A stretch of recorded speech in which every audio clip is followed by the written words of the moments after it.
Welcome back to ABC4 News at 6. I'm Sarah Murphy. And I'm Brian McElhatton. Thanks for being with us tonight. We do appreciate it. Election Day, less than a week away now, and county clerks are asking you to get your ballots in as soon as you can. Now, that's especially true down in southern Utah, where election workers are hoping to avoid some of the issues they saw during this year's primary. Our southern Utah correspondent, Cannon Seacrest, has more. From the post office to local drop boxes, both county officials and residents are sharing advice on securing your ballot this election season. For those planning to mail in their ballots, County Clerk and Auditor Ryan Sullivan says timing is key. Mailing too close to the election day can risk having your ballot go uncounted. It's important that if you do choose to mail your ballot in, do it early. And if you're close to election day, I would really try and just find a drop box.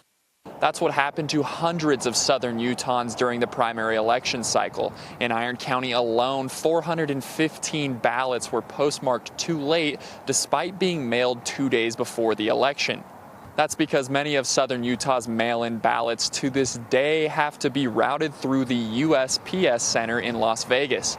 So as we get closer to Election Day, it could be a better idea to drop off your ballot instead of leaving it in your mailbox.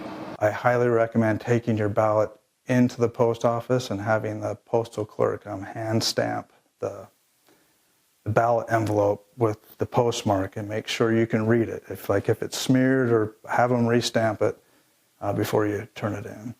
Ryan also urges voters to consider using one of Washington County's 20 drop box locations, which he says provide a safe, reliable option. And neighbor Megan Staley has already made use of one. I wanted to drop it off in person versus mailing it, so I would know for sure that it gets there. Sometimes the mail is undependable, and I wanted to make sure my vote counted. For Megan, dropping off her ballot directly brings peace of mind, ensuring it reaches its destination without issue.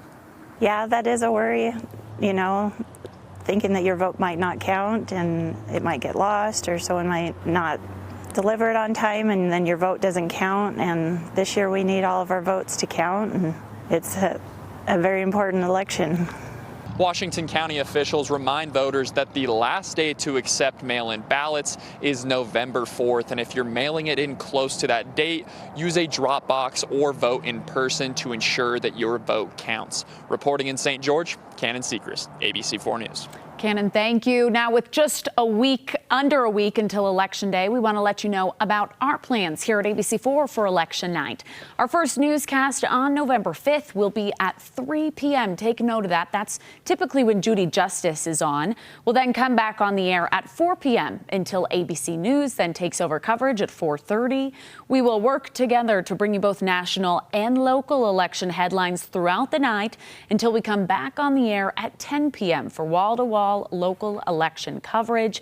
After polls close here in Utah, we'll also go live on ABC4.com with the latest results, both at 8 p.m. and then again at 9. We're putting a lot of work into this for you. ABC4 is your local election headquarters. In other news,